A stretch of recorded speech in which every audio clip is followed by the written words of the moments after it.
Hello, this is Dr. Kave, your physician anesthesiologist and integrative medicine specialist. Surgery can be stressful and anxiety-provoking. I see it in my patients every day. No one likes feeling stressed, but worse than that, it can also increase your risk of complications that we, as your doctors, may not be able to treat, like slower wound healing, anesthetic risk, long-term pain and medication use, blood clots, and nausea. Pain meds used for as little as 5 days can lead to long-term use and addiction, which can affect 1 in 4 patients. Unfortunately, the overdose death curve is not flattening yet.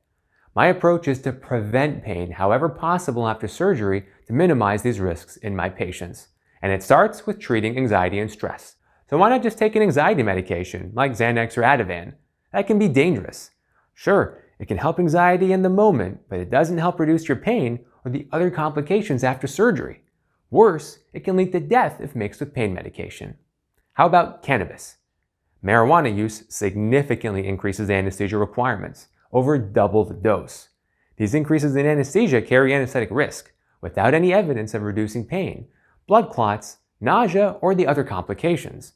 So how about distraction, like watching TV? Distraction can be powerful in the moment, but can increase pain in the long run.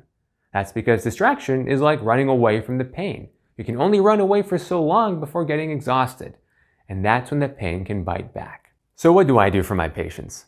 I show them how to naturally treat the underlying cause of their stress and anxiety before surgery, without medications.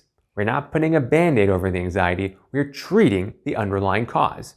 This way, we fundamentally prevent the complications from that stress and anxiety. We can prevent the long-term pain, nausea, and all of the above, without medication side effects or risk of addiction. All my patients have this potential, and so do you. Learn more about preparing and optimizing for surgery, and ask your questions at www.integrated.doctor. Subscribe below to keep updated with new information. I wish you good health and a speedy recovery through your surgery.